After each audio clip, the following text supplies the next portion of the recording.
What's going on, guys? This is the MMA Complex. My name is Josh. And I'm James. And we are back. Brand new episode. It is Monday, the 19th of July, 2021. Brand new episode. And want to mention first and foremost, we are brought to you by Bravus Brewing. They are a beer company based out of Anaheim, California, making some of the best non-alcoholic beers you can buy. They have blondes, IPAs, stouts, you have sours, and then you have some of the best deals you can get for 6-packs to 12-packs to 24-packs. You got a variety pack and you can enjoy them all. Yeah, mix and match, free shipping for anything over $20.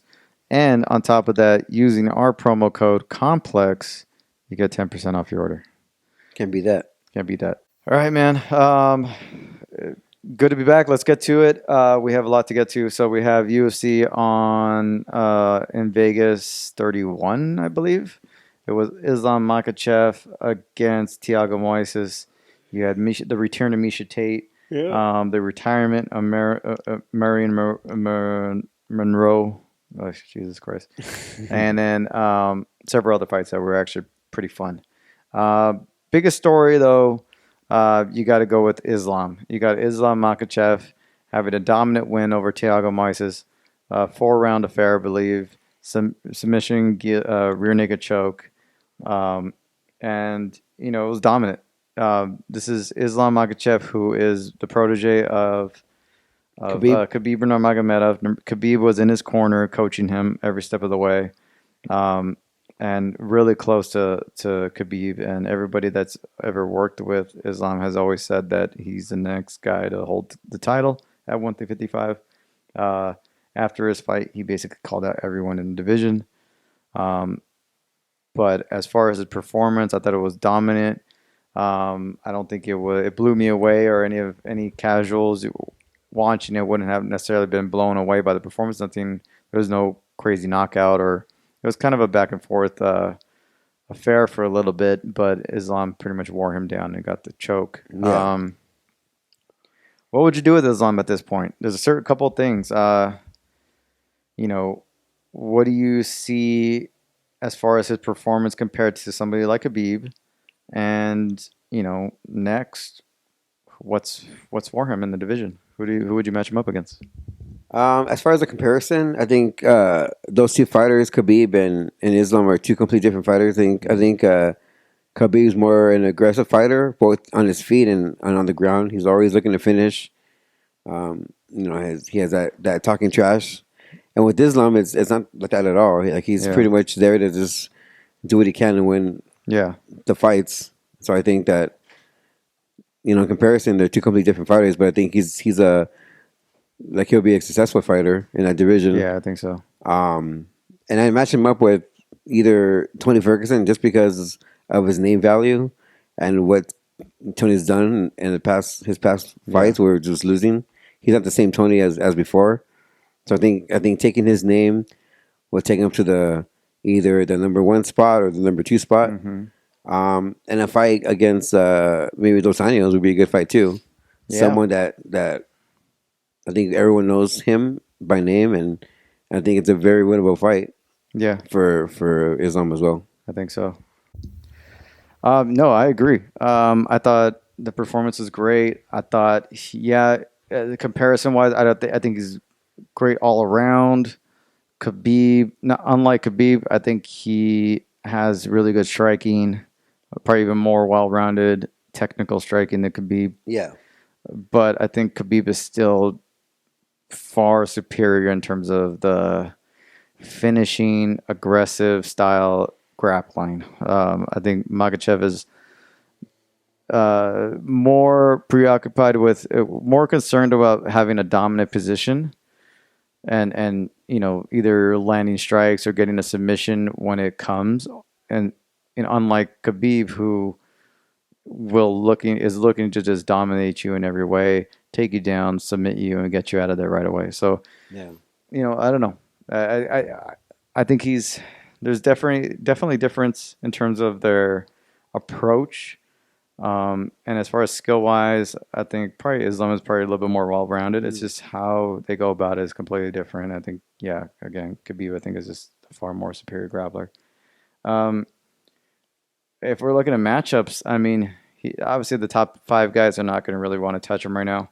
They're going to want to stay as far away as long as possible. I think they only have really one more fight for Islam, and then he's knocking out their door. He already called out all of them. I agree. I think it's Dan Hooker, Tony Ferguson, Rafael Dos Anjos. Those are the three fights to make.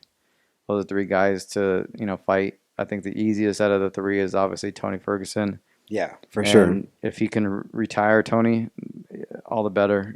Just get him out of there. I mean, I think at this point in his career, Tony's got nothing left. He's got nothing left really to prove. I mean, he's interim champ, fought some of the best in the division, but I think his best years are behind him. So I think Islam is the future. He may or may not be as dominant as Khabib against the rest of the top five, but he's definitely. If you stack him up against the rest of the top five, I think he's got a good chance of beating all of them. Oh yeah, so easy. It's going to be interesting. But yeah, I would say that those are the matchups to make, and I think he wants to fight at least one of them before the end of the year. Yeah, I agree. So you think, let's say he gets rid of a Tony Ferguson in the first round. Do you see, a title shot or a top five guy before the end of the year, or you think it's going to be one more? I think it's Ferguson, then maybe Chandler, and then Tato. Yeah, probably. Or Gaethje. Yeah. Oh, that'd be a fun fight. That'd be a fun one. Makhachev. I think he beats He's Gaethje. the only person that I'm like, Gaethje's the only person where I think I wouldn't know who to pick. In terms of like a winner. Against Islam or something? Yeah. Oh, okay. I don't know. I mean, just because Gaethje has... He has such good, defense, takedown defense. He's got a good stand-up. He's got power. He's a powerful striker. Really good. He's a lot of problems for a lot of people. Great chin. Yeah. He has cardio up the ass. Really good kicks. Sneaky kicks. He's the only person on all those fighters we talked about that I'm like, I don't know who's going to win that fight. He's got a good takedown defense, but I think he lacks in the grappling, obviously, when we saw how Khabib easily dominated him once it went to the ground. Yeah. Yeah, far easier than most people expected. Yeah. So, if Islam gets him down there, he might have his way with him. But getting him down there is the hard part. Yeah. It just makes you realize how great Khabib was, right? Yeah. Yeah. And yeah, I mean, again, Islam is I think that's really good. That might be his toughest test, though. It was Gaethje. Gaethje. I think the rest, Chandler, he beats him fairly easy. I think Chandler beats him. I could see him having a hard time with Chandler's athleticism and speed and power. I could see him having a hard time. I think he's lost a lot of that too. Yeah. He's still athletic and fast, but he's definitely a notch down from what he was in Bellator. What about him against Dustin? You think I think Dustin puts him away. Yeah. Even with Gaethje, I could see him eventually beating Gaethje. Even though it'll be tough, I could see him beating Gaethje. That's definitely his toughest test. Yeah, because the grappling is there's such a disparity in the grappling. Mm-hmm. But we'll see what happens. Yeah. All right, let's get to Miesha Tate. I wanted to touch base with her before we get off this card. What did you think of her performance? I mean, considering she's been out from her retirement for such a long time, I think she did the best she could. I think that maybe just like a newcomer in the UFC, like you get those, UFC jitters. But I think she did well. I think she was in the fight definitely, and she came back and she won. And good for her. I mean, she needs to beat another person before she gets a title shot. But I think considering her long layoff, I think she did well. Yeah, I agree. I think considering her long layoff, I thought she did really well. She looked in great shape. Yeah. Personally, I think she looks even better than ever.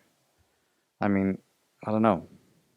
Just attractiveness. I don't know. As she gets older. Yeah. No, I agree. It's just like she's kind of aging into her looks really well. I don't know. Yeah, I agree. Yeah. But I think she's one fight away from a title shot. Definitely. Also based on the name value alone. Yeah. And the fact that the rest of the division has been kind of wiped out. Yeah. I mean, if she gets a title shot, I don't think anybody's gonna be pissed off about it. Nah. One more fight, give her a decent name like a Holly Holm. That'd be fun to do a Holly Holm part 2, even though she dominated. Well, I would say she dominated Holly Holm, but she finished her. Yeah, she finished her. Yeah.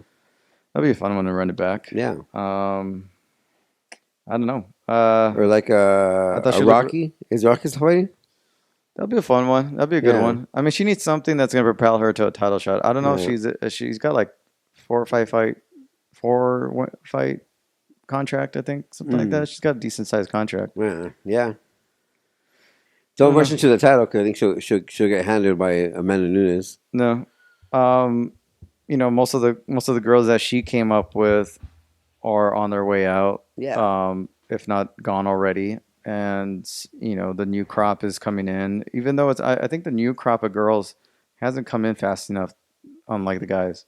The guys, you got a whole host of contenders, There was a time in women's MMA where they were like just like coming out like women's bullets. I know. Women's MMA, especially it's definitely changed. At the top, I would say, is kind of like the heavyweight division where you have a lot of guys that just, or the light heavyweight division, they just linger. You know what I mean? They haven't gone away, and a lot of the new guys haven't wiped them out just yet, or the new girls haven't wiped them out just yet. They should do an Ultimate Fighter with just women. Yeah, they haven't done one of those in a while, but usually they do like a male and a female. Yeah, but they haven't done Ultimate Fighter in a while either. Yeah. All right. Yeah. Overall, I thought the card was good. Not a lot of big names on the card, but I thought the card was fun. It was entertaining. A lot of good fights on there. Yeah, it was definitely a top 2 heavy card. Yeah. And the 2 fights were good. Yeah. All right, so let's touch base on Conor McGregor real quick before we get to some of the other stuff that's been announced this week. You have a lot of talk about, what caused the break, what was his condition before the break, some of that being kind of debunked. You have coaches for Poirier saying that, the fight was going one way. You have Kavanaugh saying that it was going the other. Of course he's going to say that. It's a yes man. You have people saying that maybe Conor needs to get rid of Kavanaugh. You have a lot of people saying that Conor is, should retire. Other people saying that Conor is just lack of motivation. He doesn't really want it. Not that he can't. He just doesn't. He's almost trying to convince himself to fight. I don't know, whole host of things. So, what's your take on all the stuff that's coming out? Almost excuses for it. Conor's, coaches and everything that's surrounding the whole Conor thing right now. What's your? I mean, I think it's sad. Really, I think it's the fact that Conor making so much excuses. I think every fighter knows that no one walks into a fight 100%. Mm-hmm. But he put a Tito Ortiz card. He said there was a but after his loss. Yeah, and you look at Conor's past losses in the UFC. He's always been humble in defeat. Yeah, but this time he was just like, not only was he making excuses, but he was like hitting below the belt with wives and stuff, of bringing Dustin's wife. Where, I mean, it's fine that there's beef between you guys, but I always say leave the families out. Yeah, because it has nothing to do with it. But when you were talking right now, I was thinking about Conor's career and his resume in the UFC. I don't know, like he didn't beat anybody spectacular. I mean, he beat a bunch of like Alvarez was like a has-been when he fought him or shot himself. I don't know. Alvarez was the champ at that time. Yeah, but he wasn't. I mean, I don't think he was a great fighter. I don't know. I can't. I don't think you can discredit Conor's accomplishments or who he fought. No. I mean, like he fought. I mean, he beat Dustin. He beat Cerrone. He beat the top guys in his division for the most part, except Khabib and the new Dustin. You know what I mean? Because when he fought Dustin the first time, like Max Holloway, they're 2 complete different fighters. Yeah. I think Dustin was very much the same. Honestly, I thought the second time around, I thought Dustin, improved more mentally than he did the third one physically.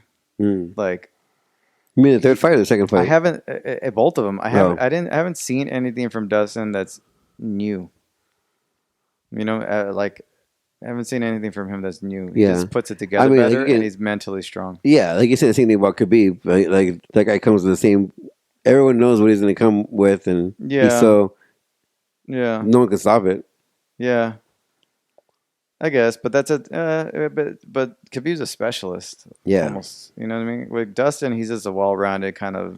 I just think he's Conor's met his match with Dustin, and I don't see him beating Dustin. I don't know. I mean, I think if he didn't break his leg, I think he would have lost that fight. I'm not all up on Dustin right now. Neither am I. I'm just talking about that specific fight. Yeah, I think Conor would just get beat. I think it's just a perfect timing. For me, I think it's just perfect timing. I think Conor is at a point in his career where he's a little older. He's inactive. He doesn't even seem like he wants it. He's almost talking himself up to fight. And I think Dustin has just grown as a person and kind of is just his fight IQ is up. And I haven't really seen anything from Dustin that has shown me that he's added stuff to his game. He looks a lot like the same fighter back then. He just puts it together better. Yeah. He's just and you got to think also, it's a different weight class. Conor was far more dominant at 145 than he was at 155. He only had like a couple of fights at 155. Yeah. And that was a title fight. 145 is where he beat everybody. So it's a different weight class entirely. I think he's better at 145, but it's just he's not going back to 145. Oh, there's no way. I think it's just different points in their life. I think it's a perfect time for Dustin to have one up on Conor. I don't know. But yeah, I think I don't know. What were we getting on originally? Oh no, I was going to say that it's just sad to see them making excuses. Conor. It's just sad. I mean, now what do you make of everybody crying about his, the trash talk afterwards?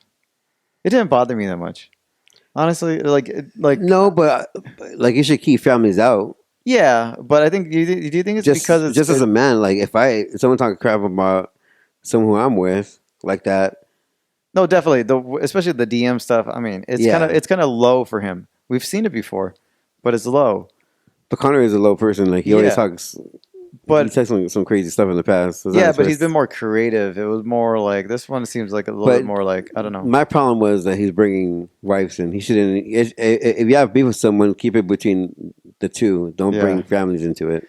But I think because it's a fight game, like like I don't know. It didn't bother me. It didn't bother me. I saw a lot of people. No. I even heard like Joey Diaz talk about like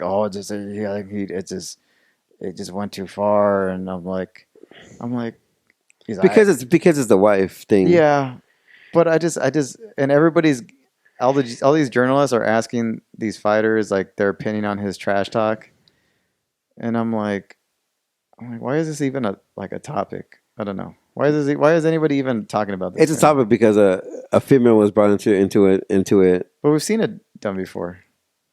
With a girl, like talking about girls, about wives. It's always been like that. There's been a lot of this stuff happening around. Like you go as far as back as like Roberto Duran and all them. When you had like Duran saying that he's gonna fuck what's his name Sugar Ray Leonard's wife in the ass and shit. Like you know what I mean? No, like we've seen all that. We've seen it like time and time again. It's nothing new. No, it's not. It's nothing new. But that doesn't excuse the fact they shouldn't be done.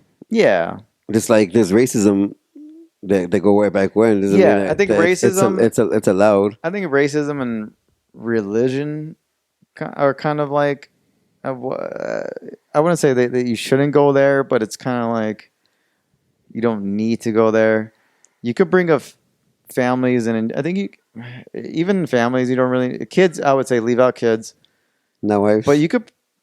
I think you could bring out. You could fucking talk about the wives. So like you okay? Someone talking about no, but I'm not in a fight game. No, I'm saying that's what I'm saying. Like, but also some of these wives are out there. You know what I mean? Like Dustin's wife is out there. She's out there like she's in the spotlight. Yeah. You know what I mean? Connor's wife is in the spotlight. You know what I mean? Yeah, inadvertently. Like a Whitaker's wife she's not in the spotlight. You know what I mean? You see her every time. You know, Gilbert Burns' wife not in the spotlight. Yeah. You have like. I mean, she's in the spotlight. Poirier's wife is in the cage flipping off Conor. You know, I mean, she's they usually cut to her right after the fight, and she's like yelling in front of the camera, like she's in the spotlight. Yeah, she's in all the photos with him. I think because one, she runs his charity event, so she's already Justin brings up her name. Yeah, she's retaliating because of what Conor said. Of course, I mean anybody in her position, especially a woman, would be ultra sensitive about that kind of stuff and retaliate in the most unprofessional way. Yeah, by being a kid and immature and flipping people off like that. So I think that's why. Yeah. I mean, I just think families in general, whether it be the kids and the wife, I think that should just be separate. I think if the wives are out there and they're in the public eye, I think. But she's in the spotlight inadvertently. She's only there because of the charity, and Justin talks about the charity. Her herself, she's not asking to be in the spotlight. She is. She's out there. She's on camera a lot. Her husband kind of brings her in. Yeah, I don't know. I think the wives. I wouldn't say that the wives are off limits. Off limits. I don't think they're off limits. Agree to disagree. Yeah, I don't think they're off limits, but it's how you do it. But if she was really into fucking Conor's DMs, I don't think so. Then she said they can't believe anything Conor says. That guy is such a liar. And what about Poirier's? That guy lies so much. What about Poirier's reasoning for wanting a fourth? He's saying it's not about the wife comments. He's saying it's about Dustin. He's saying about it's Conor. Like saying the killing thing. He should die, and you just don't say that. I don't buy it. Well, yeah, we talk to like gangster guys. They feel the same way, like that kind of stuff. You don't play around with, and he was. Yeah, you think that's it? Yeah. Yeah, it's Do you believe Dustin had that, or is he just trying to like? No, I just because he was in the prison system, in the jail system, and he was he was in like he has like that gang mentality. Yeah. And like when it comes to like them, like that kind of mentality, like you don't mess with stuff like that. I don't know. I don't see Dustin as a gangster though. No, but he has that mentality. Like he grew up in the jail system for sure. I don't know. I think he's trying to use that as for me. I see it as more of he's trying to use that as an excuse. I mean, it's just our opinion, and we don't know what he thinks. What he's really thinking. Maybe he does feel that way, like how you said. Yeah, maybe it's just that comment, but no one can know. Like we can talk out of our asses, but we don't know exactly why he said it. I'm thinking like, really, the wife comment doesn't bother you, but him saying he's gonna kill you in the cage, that bothers you? I don't know. It doesn't really. To me, it doesn't make sense. Yeah, that bothers a lot of people. I would say that the wife comment would bother most people more than like everybody says I'm gonna fucking kill you in there. You know, the Brazilian crowd says you're gonna die. Yeah, You know what I mean, like it should be nothing to you. Is it just Dustin trying to brush off the wife comment? I think he's trying to brush off the wife comment, like make it like an afterthought. That's what I think. Because I just don't believe him. Like I don't see. I see the wife one being more of a reason to want to kick his ass than the other one. Who knows? I don't know. I mean, the only person that knows is him. Yeah. So I don't know. Yeah. All right, we got one more thing before we go. We got a topic and a matchmaking for a really good card 266, which is coming up I think in August. So yes, none other than Nick Diaz is returning. He is on UFC's 266 card, which I believe is September 25th. And that's going to be at the T-Mobile Arena in Las Vegas, Nevada. International Fight Week is also that week. I'm not sure how they're going to do International Fight Week or why they even considering doing it. But it's in Vegas, so maybe they have a chance of getting it done. But because there's so many events, it's like, what are you going to do? Yeah. But if Vegas stays open, then I can see them getting it done. Yeah. September 25th is the event. It's going to be ESPN Plus for the prelims, pay-per-view for the main card. The main card is fantastic, I think. Topped off with Alexander Volkanovski, featherweight title against Brian Ortega, Valentina Shevchenko against Lauren Murphy for the flyweight title.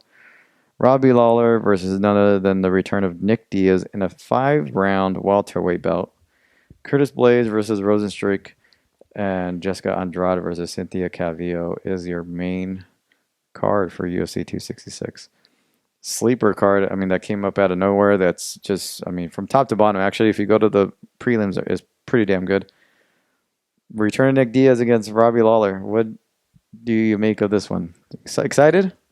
No, I hate it. Uh, I don't know. I think they're gonna do a lot better than that. yeah. That to me is lazy booking. Yeah. I want to see Masvidal and Nick Diaz, but maybe that's the next fight. Yeah. Hopefully. But yeah, no, I hate it. I don't like it. It's definitely a nostalgic fight. It's guys later in their career fight. It's both have taken a good amount of time off. Definitely Nick. Yeah. But he's physically and mentally turned himself around in the last few years. Before then, he was just partying up on Instagram in Vegas clubs. And now he is in shape, ready to go, weeks, if not a couple months out, from his return. How old is he? Is he in his late 30s now? 36, I want to say. 37? Something like that. He's 37. Yeah. 37 years old. And then obviously he was banned substance for weed and marijuana, multiple offenses, gave him a 5-year suspension. On top of that, he just took time off. Yeah. On top of that. So, But that whole marijuana thing is out the window now. yeah. So, I don't know. Matchmaking wise, it is what it is. It'll be a fun, entertaining fight at this stage in their careers. I would be interested to see where both of them are at in their careers, especially Nick. And I think Nick, has got a lot of fights ahead of him. If he could get past Robbie, Yeah. you have Masvidal, you have a few others that are going to be really, really good, and a lot of big names and a lot of big money. He could even get a title fight out of it if he wants to, because Usman will give him that shot. Yeah. So I think it'll be good. I'm excited for it. I'm looking forward to it. I'm looking forward to that card. Yeah. It's my birthday weekend, and it's going to be interesting. I'm going to have probably something here or something out there. Yeah. All right. So, I'm excited for it. It's going to be good. Looking forward to it. I think the whole card is going to be great. I really love Valentina Shevchenko every time she fights. I think Lauren Murphy fight is a really interesting, fun little fight. I think she's definitely. Yeah. All right, and that is our show. Want to thank you guys all for watching, listening. MMA Complex for all your complex needs across social media. All right, guys. We'll see you guys next week. We'll review all the fights next week on the next episode. Enjoy the fights. All right.